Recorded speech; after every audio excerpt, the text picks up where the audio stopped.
ikan masak asam. Jom kita tengok bahan-bahannya. Ni ada ikan tenggiri ya, digaul garam kunyit, nanti digoreng.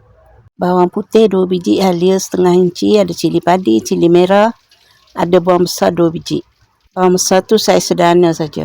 Ada tomato 2 biji. Ada air asam jawa ya.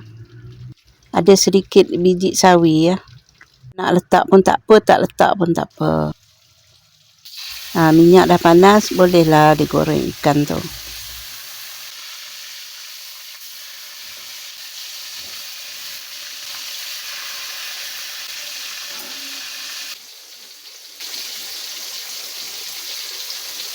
Assalamualaikum warahmatullahi wabarakatuh. Jumpa lagi ya.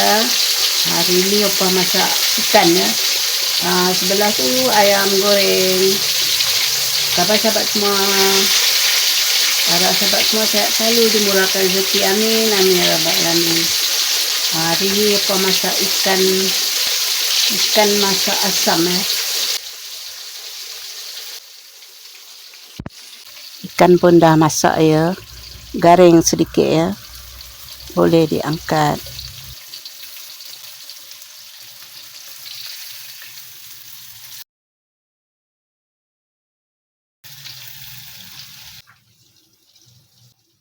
Kurangkan minyak goreng ikan tadi tu, kita tumis semua bahan-bahan potong ya.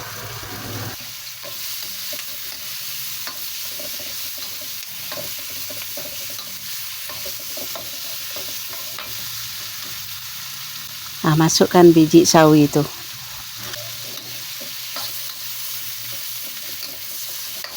Agak-agak bawang tu dah layu, masukkan garam dan serbuk perasa ya.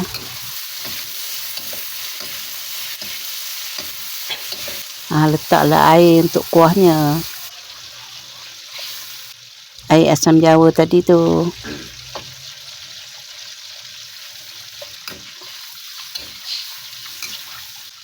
Buah tomato.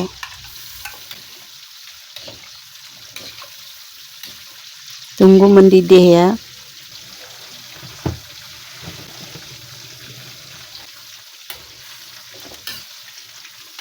Dah pun mendidih dan tomato pun dah sedikit lembut, boleh dirasa.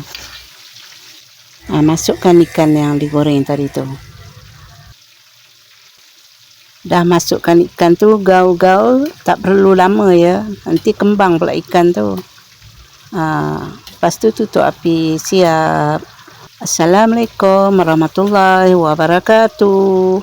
Jumpa lagi di lain video. Okay, bye-bye. Selamat mencuba.